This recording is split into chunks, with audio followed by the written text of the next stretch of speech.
todo esto que venimos hablando y lo que vamos a ver hoy, siempre con la intención de que nos podamos servir de algo de historia, algo de contexto, para luego ver cómo estamos nosotros haciendo nuestro tratamiento, cómo es que se está llevando a cabo de alguna forma ciertos mecanismos psicológicos propios que o favorecen o que obstaculizan el, el tránsito por el tratamiento y la recuperación posible. Ah.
Habían tres razones que hicieron que en los años 90 se generaran tantas comunidades terapéuticas. La primera razón es por la creación de la Secretaría de Políticas Integrales sobre Drogas de la Nación Argentina, más conocida para nosotros como la CEDRONAR. La CEDRONAR es creada ahí en los años 90 y con esta entidad estatal, alguien que quería formar una asociación dedicada al tratamiento y prevención de adicciones, arreglaba con la CEDRONAR, se hacía una evaluación y se abría una comunidad terapéutica, obviamente en parte subsidiada con recursos del Estado, ¿no? Entonces, eso ayudó a que las comunidades terapéuticas crecieran en cantidad. La segunda razón es que, de alguna forma, las obras sociales prepagas fueron invitadas a colaborar, tenían que dar prestación médica, psicológica y psicofarmacológica. Bien, un poco mucho quizás no gustó a las obras sociales, pero igual lo tenían que hacer porque era algo que se dio en los 90. Y la tercera razón es la ley de 1989 de tráfico de estupefacientes y tenencia, en la que si alguien era capturado, era atrapado haciendo cosas raras, en vez de que cumpla un encarcelamiento, podía optar por la medida curativa, lo que se llamó en ese momento la medida curativa, que era ir a una comunidad terapéutica y tratar sus adicciones. Bueno, estas tres cosas generaron de alguna forma que haya muchísimas comunidades terapéuticas, pero muchísimas. ¿Cuál es el tema con todo esto? De que las comunidades terapéuticas, bien, acá como venimos nosotros haciendo la diferenciación entre una y otra, crecieron en cantidad, pero iba pasando algo con la calidad de la prestación. ¿Por qué? Porque en esos años lo que sucedía es que a cargo de las comunidades terapéuticas no habían recibido una capacitación, no estaban profesionalizados.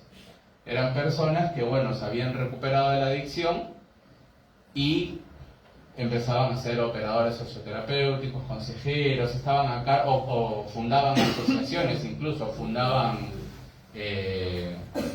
lo que son comunidades terapéuticas, pero acá lo que, digamos, nos interesa en el taller es que hubo una falta de profesionalismo en lo que fue la terapéutica en cuestión, en ese momento, en los 90, y que de alguna forma eso que se heredó de los 90 generó un impacto todavía en los tratamientos actuales. ¿Por qué? Porque sigue habiendo comunidades terapéuticas, no todas, algunas, que no están llegando a ser o no están siendo llevadas a cabo desde un profesionalismo. ¿Sí? ¿Por qué? Porque hubo mucha cantidad en la comunidad o se perdió. Entonces siempre por eso la invitación es que cada comunidad terapéutica, cada asociación pueda capacitarse, formarse y demás. Ahora, ¿qué tiene que ver eso con nosotros? Porque acá vamos, que si no había un profesionalismo en las comunidades terapéuticas, hay un tratamiento que viene este método del prohibicionismo de 1920, o sea, esto se hace o no se hace. Hay vicios del pasado que tiene que ver con lo confrontativo que hablábamos la semana pasada.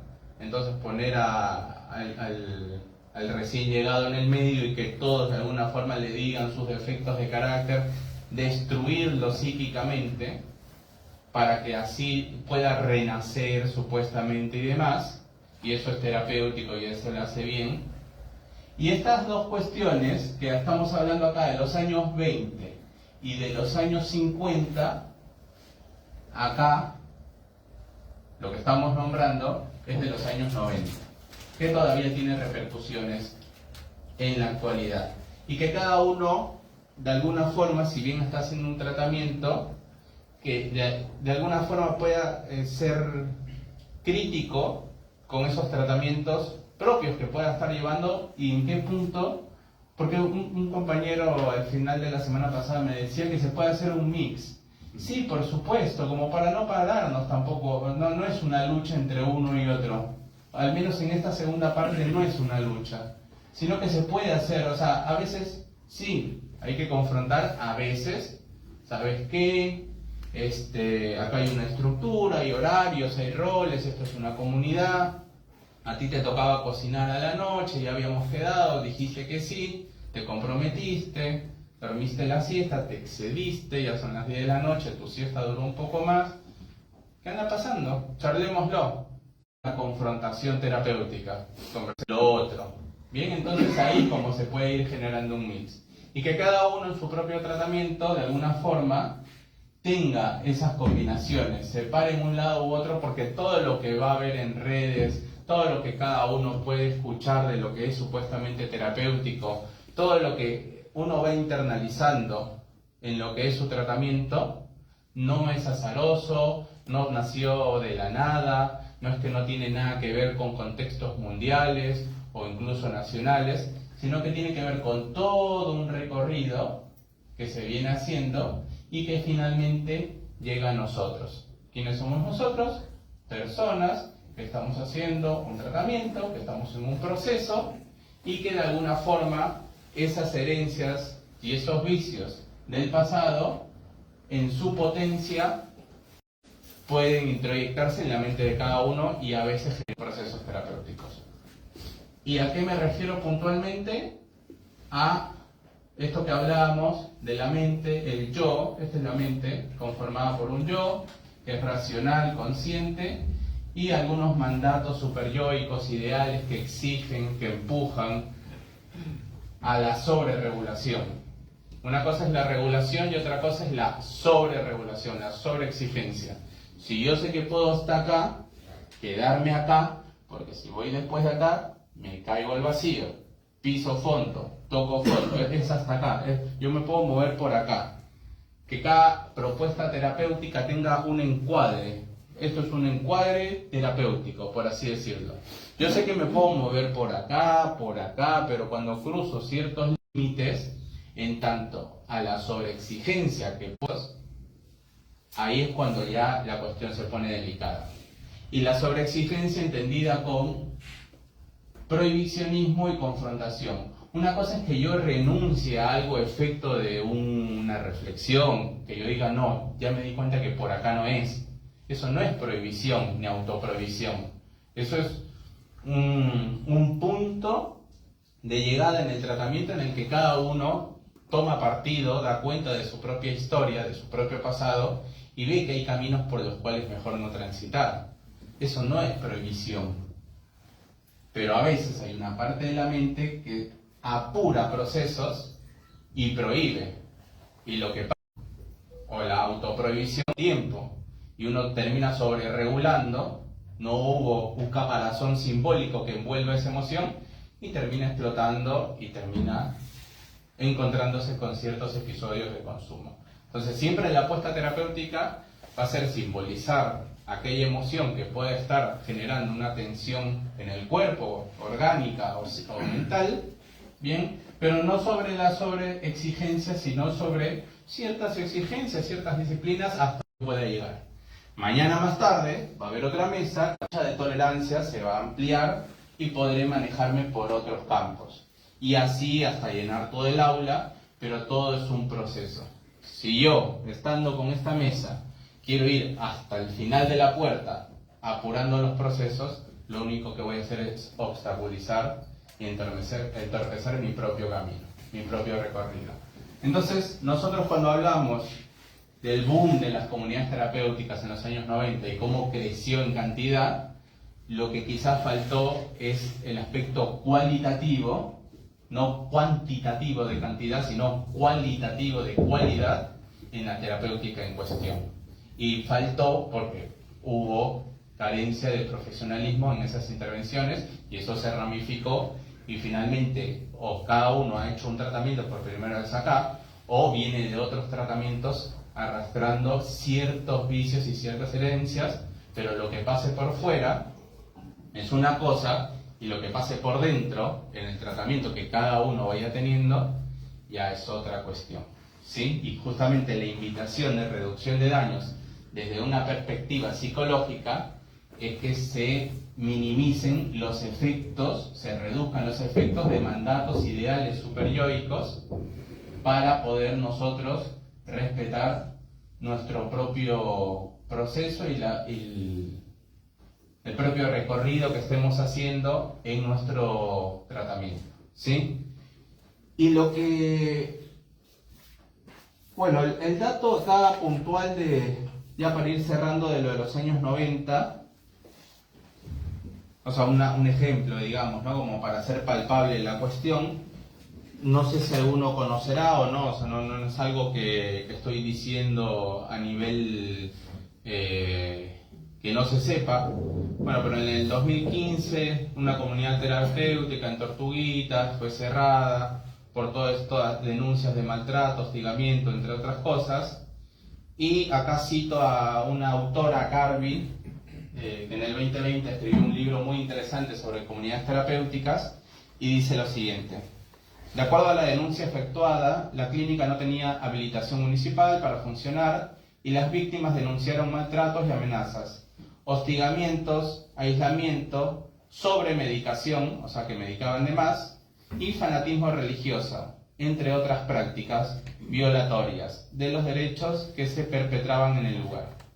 Bueno, cuando hablamos sobre fanatismo religioso, un poco nos acordamos de cómo se manejaban las comunidades terapéuticas en los años 50, estaban los confrontativos y los comprensivos, y que un poco el vicio de los confrontativos era esto del fanatismo religioso o el fanatismo de la propia imagen, donde uno se idolatra, donde uno es el yo, una imagen que no puede quedar dividida. Entonces yo siempre tengo que poder, siempre tengo que sacar buenas notas, siempre tengo que cumplir con mi pareja, con mi familia, con mis hijos, cuando a veces se va a poder y otras veces no. Todos quisiéramos que siempre sí, pero hay veces que sí, hay veces que no. Hay veces que se va a poder y hay veces que lamentablemente no se va a poder. Y encontrar las palabras, tomar aire y tenerse paciencia, y sobre todo este punto, tenerse mucha paciencia a uno mismo para poder transmitir ese mensaje de no puedo hacer esto.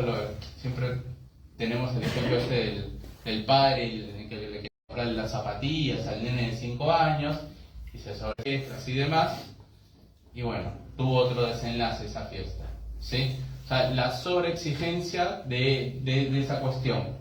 Por eso ese fanatismo, acá dice religioso, ¿no? Pero que cada uno vea hasta qué punto se lleva bien consigo mismo y hasta qué punto ya está generando un culto a su propia imagen, a su propio ser, a sus posibilidades. En relaciones de pareja también, uno por querer forzar que esto tenga que funcionar, porque llevamos 2 años, no sé qué, empiezan a contar todo lo que tienen, y por no perder eso y por querer seguir en esa imagen, que no caiga en el título, bien, sobrefuerza algo que ya quizás terminó hace 1 año y medio. O sea que medio año nomás duró y 1 año y medio fue remar y remar y remar. Entonces, que nosotros también en nuestro proceso no caigamos en esos fanatismos. Pero ven que no cito lo de Tortuguitas. O sea, no estoy hablando de que queda como dato de color o cada uno lo puede buscar en Google. Lo que nos importa a nosotros es lo que se daba ahí.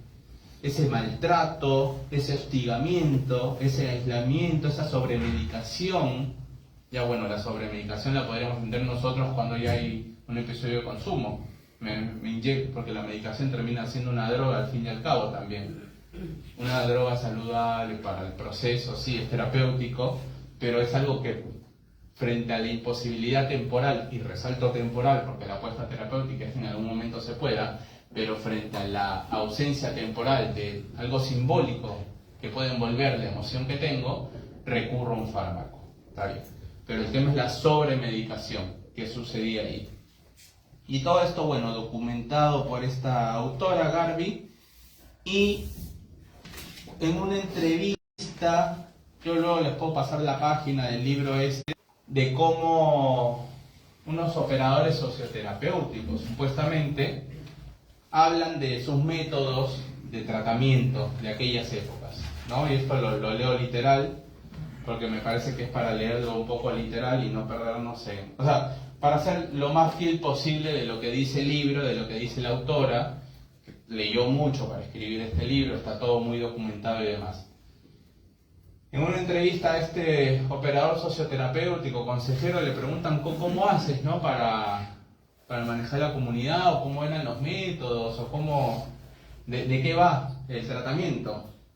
Y ahí esta persona responde: es agarrarte a vos, encerrarte en una pieza y cagarte a gritos, hacerte llorar pero hasta que no puedas más. Hasta que yo no veo que llores con sentimiento, no dejo de gritarte, ni de pincharte, como decimos nosotros. para que vos salgas sin aliento de tanto llorar. Capaz que al otro vos le hablás y sí, igual. Bueno, ya fue. Lo agarrábamos entre tres, le gritábamos, nos descargábamos así todo lo que pensábamos y lo que sentíamos. Y me metía con la familia, y me metía con los sentimientos de él, del padre, del hermano, lo que fuere, hasta que lo hacía quebrar. ¿Entendés? Esos eran como los métodos que utilizábamos para poder ayudar. ¿Bien? Bueno, queda claro que esto no puede volver a pasar, de que justamente el taller de reducción de daños es para que esto no pueda pasar, pero no es que ahora salimos y nos metemos en las comunidades clandestinas, que seguro deben existir, sino que cada uno dentro de sí no se golpee de esta manera, no se hostigue, no se latigue, que en un episodio de consumo lo entienda como algo que escapó a su dimensión humana, que no tiene por qué latigarse tanto y que siempre va a estar invitado, pero rompo más todavía, y siempre va a estar invitado a la recuperación posible. Siempre va a estar invitado a la recuperación, ya sea acá o donde ustedes consideren, pero siempre van a estar invitados a la recuperación posible. Y que justamente esa lucha empiece por uno. Después pasamos el mensaje, después sí, podemos hacer más, pero ya iniciando con esto, digo, para no generar ni remordimientos, ni rencor, porque no va de eso esto, sino, y más lo que hice con el papel, es más para lo que cada uno haga de sí mismo en su propio tratamiento. ¿Hasta qué punto estoy siguiendo un proceso y hasta qué punto me estoy sobreexigiendo? ¿Hasta qué mandatos que no me pertenecen que ver conmigo, o al menos mínimamente no me identifico con ellos? Y que en esa reconciliación del ser con su yo racional consciente, algo se pueda emparejar con esos ideales, pero hasta ahí nomás, porque mis límites son estos. Mis límites son los que hoy me armé, los que hoy construí y los que hoy puedo tener en mi proceso de recuperación. ¿Sí? Entonces, un poco la intención era ver esto de los años 90 en la Argentina, que si bien crecieron las comunidades terapéuticas y es muy aplaudible y qué bueno que así haya sido, pero algo en la actualidad todavía quedó, y que siempre la invitación es que estos profesionales se sigan capacitando y demás, pero eso no tiene nada que ver con nosotros, es un dato de color, que en la atmósfera nos quedó estos vicios del pasado de los años 20, de los años 50 y demás, y que de alguna forma en cierta parte puede estar recayendo en algunos tratamientos, y ver hasta qué punto eso obstaculiza nuestro propio proceso, ¿bien? Y que nosotros podamos ponerle un freno, un límite para continuar con esto que llamamos recuperación posible, ¿sí? Así que eso por un lado.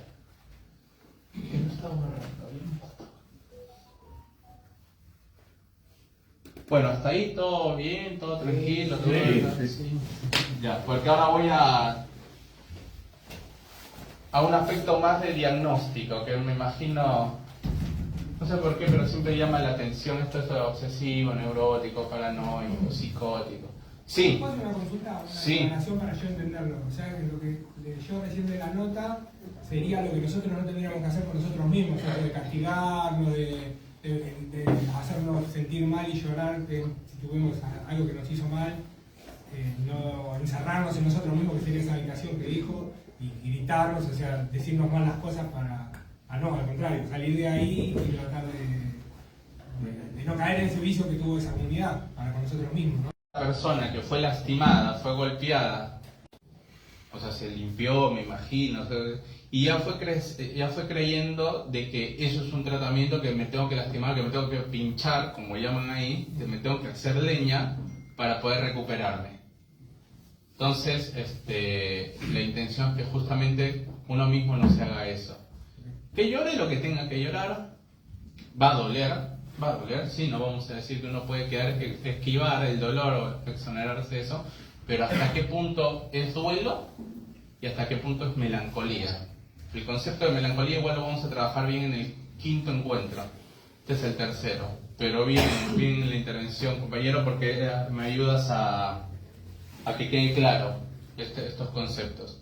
De hasta qué punto uno se da o no. Bueno, ¿todo bien hasta acá? Sí, sí. No, compañero, ahí está, vamos. Yo no vivía eso por en el año 95. Se llamaba y le tenías que gritar todo lo que vos veías tuyo en él. Le pegabas unos gritos y lo podías insultar incluso. Y el operador estaba presente y te dejaba y le gritabas de todo. Y él te hacía devoluciones. Y sí, te hacía llorar, te hacía poner mal. Y la pasabas mal en un dinámico, se llamaba el dinámico, esa confrontación que se hacía con el otro. Bueno, qué lamentable, y lamento que hayas tenido que atravesar por eso, y espero que, bueno, de ese episodio quede más que el mal recuerdo, pero que no haya quedado introyectado en tu mente, en tu ser, y que, bueno, continúes con un proceso de recuperación sin esas creencias de que lo terapéutico es gritar, lo terapéutico es lastimar al otro, lastimarse a uno mismo, autoincriminarse y demás. Qué lamentable. Bueno, gracias por compartirlo. ¿Alguien tiene dudas? Bueno, nosotros lo que veníamos hablando, la realidad y cómo se las toma el neurótico y el psicótico.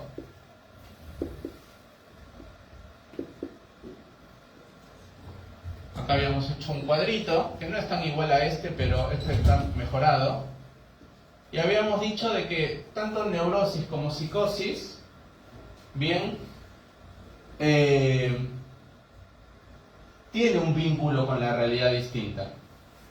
Que mientras el neurótico frente a la realidad a veces evita la realidad, posterga, procrastina, sí, mañana, pasado lo hago, pasaron 20 años, no. Hay una postergación, digamos en lo meramente descriptivo, pero ahora vamos a lo descriptivo solamente. La descripción viene en el quinto encuentro. ¿Por qué procrastina? Sería la pregunta del millón, ¿no? Es el quinto encuentro. Ahora solo es descriptivo. Evita, procrastina, no sé qué. El psicótico construye una realidad alternativa donde su sensibilidad se vea dosificada, donde vaya acorde a su propia sensibilidad. ¿Bien? Entonces hay como paranoias, esquizofrenia, y acá en el neurótico obsesión, histeria y fobias. Pero como todo esto ya lo vimos, lo digo así muy por encima nomás. También está el papelito del encuentro 2 y también está grabado en... O sea que esto lo paso así nomás. Entonces fui psicótico, porque me parece... Las palabras son, es verdad, son una cosa por ahí, son rasgos de neurosis o rasgos de psicosis en su versión paranoica, en su versión esquizofrénica y demás. Y otra cosa es sí tener por ahí un diagnóstico en el que la persona puede avanzar en la vida porque todos fantaseamos cuando nos enamoramos, por ejemplo, construimos cosas que sí, nada que ver. No, hablo de llevar adelante una vida de esa manera. Yo llevé adelante mi vida durante muchísimos años, de esa forma. Esos dos conceptos que estás hablando, si bien no me alzó afortunadamente, porque en algún momento pude romper con eso, y al momento cuando me reconocí como tal, creo que no me considero ni psicótico ni neurótico, pero la definición me marca dentro de eso, o me marcaría, o me marcó. Igual está buena, está recontra buena la pregunta porque, y lo voy a decir así abiertamente, más allá de ser o no ser, y ya que me diste pie, en este taller, más que ser o no ser, más bien va de la mano de modos de respuesta subjetiva frente a ciertas angustias, también llamadas falta. ¿Qué es la falta? Lo que quería que suceda y no pasó. Y entonces en ese sentido uno no es ni neurótico ni psicótico, sino que frente a cierto episodio angustiante donde tuvo que experimentar la falta, respondió de un modo neurótico y respondió de un modo psicótico o con ciertos rasgos de, sin que eso signifique que lo sea. Porque no hay una palabra que nombre al ser. Pero ahí yo ya me voy al octavo encuentro, donde lo voy a decir. Pero ya que me lo preguntaste, adelanto un toque la cuestión. Pero siguiendo esa lógica, nadie es neurótico, nadie es psicótico, y lo voy a decir, nadie sería adicto. Y ahí se desmadró el taller, porque como que me dicen, si somos adictos y somos adictos para siempre, me tiran el libro azul. Entonces ahí es cuando, todavía como es el tercer encuentro, vamos despacio, vamos suave. Porque bajo la lógica, y es a reflexionar, es obvio, es a reflexionar, y en el 12, el 12º, o sea, en el encuentro 12, ahí todos ponemos el círculo y nos tiramos con, no, yo opino no, Dani, cualquiera de tu taller, o sea, ahí sí nos damos, todos, opino, bueno, en función a estos dos encuentros, no, yo soy, yo no soy, claro, no, quería poder entenderlo, quería poder entenderlo porque sí. Lo escuché de esa forma. Sí. Por favor, al fondo. Te pregunto, ¿se puede ser neurótico y ser psicótico también a la vez o puedes tener rangos? Y otra pregunta, ¿a dónde entra el psicópata? Porque yo tenía entendido que está el psicótico, el psicópata y el neurótico. Como tres estructuras mentales, ¿puede ver? Vamos de la segunda a la primera. Así como psicópata, yo lo entiendo. Es un término psiquiátrico igual. Como esto es un cuadro psicológico, el psicópata, pata de pato, de patología, enfermedad, y psico de mente, lo entendería como el enfermo mental. El psicópata puede ser neurótico, psicótico, perverso. Social también, antisocial. Claro, antisocial. Todo lo que tenga que ver con una enfermedad mental. Yo entendería el psicópata por sus siglas. Desde la psicología, capaz en psiquiatría tengan otra definición, de hecho la tienen porque hay un libro de diagnósticos y tienen seguramente otra definición del psicópata, lo que vemos en Reels, lo que vemos en TikTok, en Facebook, en plaquitas de Instagram. Pero yendo a lo profesional puntualmente, el psicópata desde la psicología yo lo entendería por sus siglas como el enfermo mental. Por lo patología de enfermedad y por lo psico, que significa mente. Entendería al psicópata como alguien que tiene una enfermedad mental, o sea que es muy generalizado. Y lo otro que preguntabas, si había una tercera, si alguien puede ser neurótico, yo lo entendería como alguien que puede ser, porque me estoy contradiciendo con lo que dije acá, pero alguien que responde subjetivamente a la falta desde un modo neurótico con rasgos psicóticos. Por ejemplo, hay alguien que puede tener delirios, puede tener paranoico específicamente como psicótico, ¿no? Psicótico, acá tenemos paranoia y esquizofrenia. Puede tener rasgos de, pero no define su estructura psíquica, su estructura subjetiva, perdón. No define su estructura subjetiva. Puede tener rasgos de, pero no define su estructura subjetiva y viceversa. El psicótico podría tener ciertas cuestiones obsesivas, de histeria o de fobia, pero no define su estructura subjetiva. Esa respuesta, perdón, ¿terminó? Sí. ¿Esa respuesta te hace como, sería como automática del super yo o es algo más consciente? Esa respuesta... La respuesta neurótica en relación a la situación es algo de estructura del super yo o viene del... Yo lo vería como, cuando digo que... Yo lo vería más desde el lado inconsciente, desde lo que no es consciente racional. Porque si está el yo...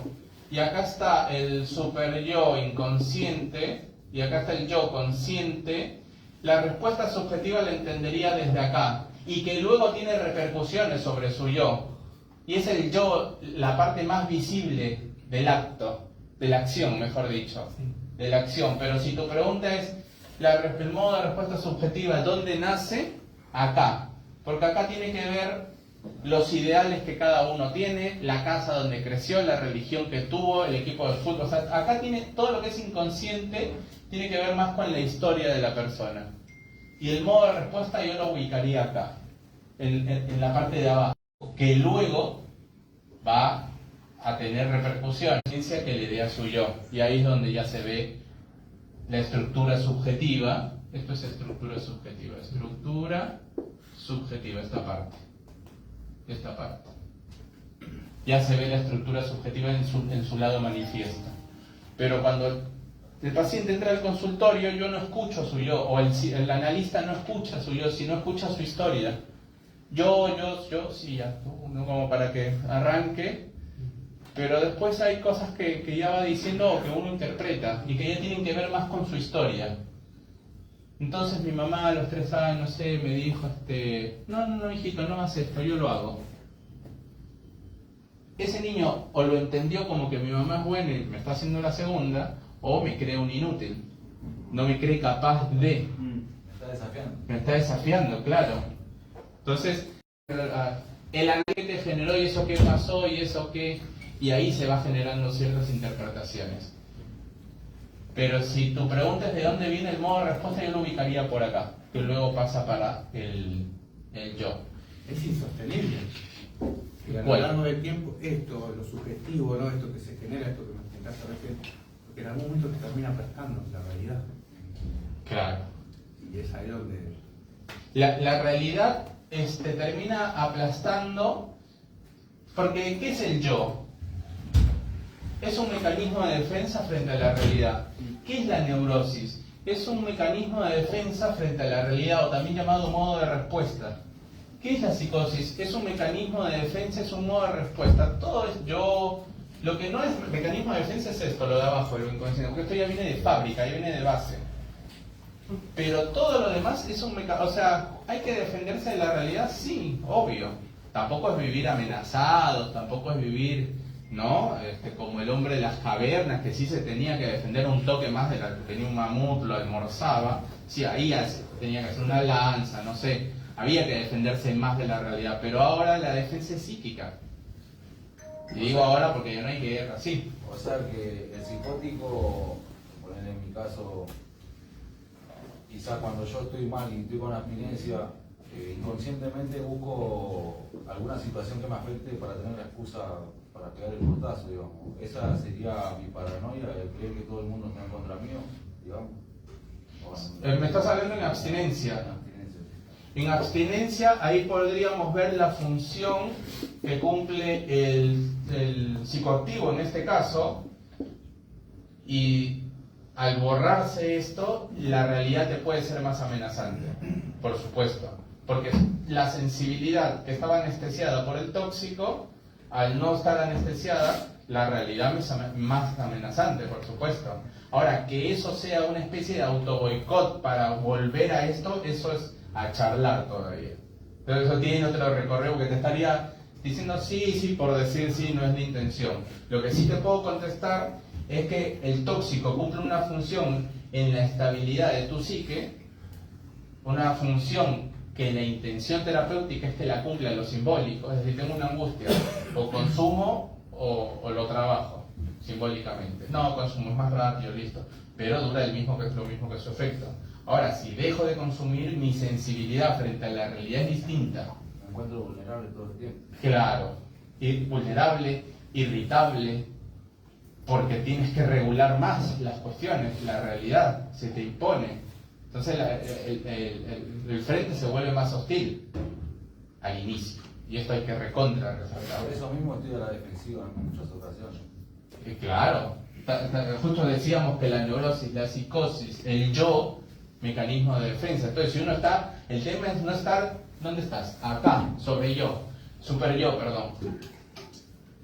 Muy a la defensiva, porque ahí es como que un super yo está diciendo, defiéndete todo el tiempo, ahí te está sobreexigiendo. Cuando hay que exigirse o hay que defenderse nomás. Que a uno no lo gasten, pero hasta ahí nomás. Tampoco es ver en todos lados que todo el tiempo me están ofendiendo, todo el tiempo me están ventajeando. Ahora, ¿por qué puede pasar esta interpretación?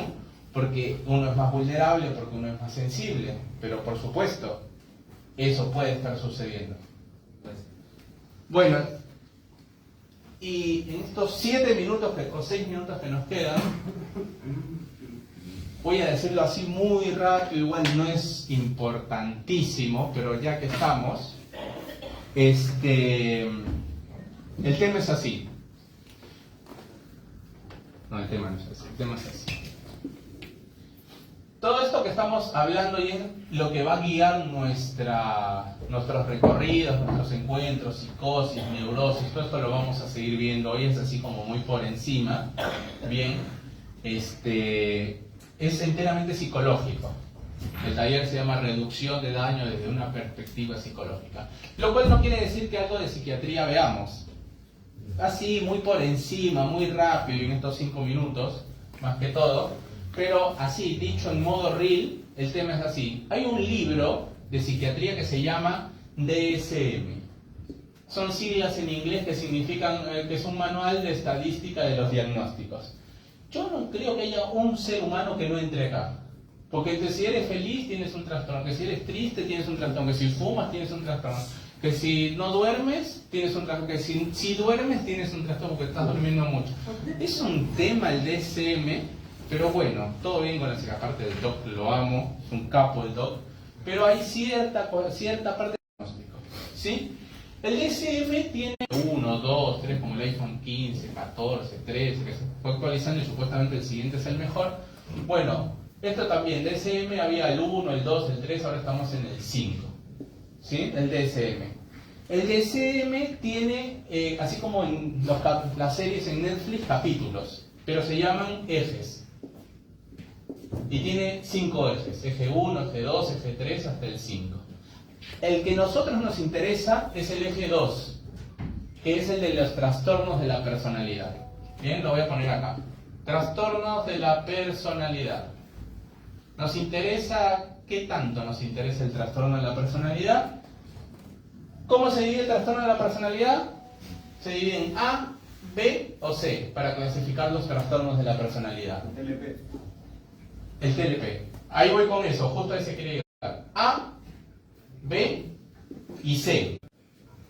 En A está los de paranoia y los de esquizo. Descritos como raros, excéntricos. Excéntricos significa que no están en el centro, o sea que tienen acciones raras y demás. Y el C, ¿por qué me salté el B? Ahí voy.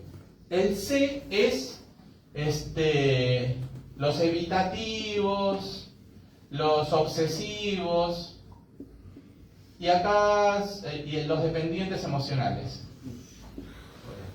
Dependientes emocionales no. Es más que todo como que... Sí, claro, dependencia emocional. O sea que, ¿sí? Dependencia emocional, vamos a tirarle. Encara en nuestro cuadrito de psicología, acá la psicosis tiene cara como de psicosis, o sea, si queremos relacionarlo. Y lo evitativo, el obsesivo y el dependiente emocional tiene que ver más un toque como con el C de trastornos de la personalidad. Trastornos de la personalidad clasificados en grupos A, B y C. El A, paranoia, esquizofrenia, más que ver con la psicosis, en lo que venimos charlando en psicología. El C, evitativos, compulsivos, obsesivos, que tiene que ver más con neurosis. Al que nosotros nos va a interesar, o la invitación, es este grupo, que tiene que ver con lo que se llama, o lo que algunos llaman adicciones. En este taller se los va a llamar a eso que se llama adicción toxicomanías, pero eso en el cuarto encuentro. El grupo B del trastorno de la personalidad están trastorno límite de la personalidad, el narcisismo y los histriónicos. ¿Y cómo se les identifica desde este DSM? Sobre todo porque ya no me queda tiempo, pero lo voy a decir así en modo real nomás. TLP, exageradamente, la vida es una tragedia, hay mucha sensibilidad. Los amores que tienen estas personas son demasiado pasionales. no pueden amar poco. El primer café que se toman en su cita, ya se quieren casar, tener hijos, convivir, todo, hipoteca, todo. Y así como están arriba, frente a la primera pelea y el primer desencuentro, los odian, pero como si hubiesen matado a su madre la pareja. Los odian como nunca, porque así como mucho se quieren, son esos amores pasionales. Pero bueno, ya eso lo dejamos para el próximo encuentro, chicos. Gracias por el silencio.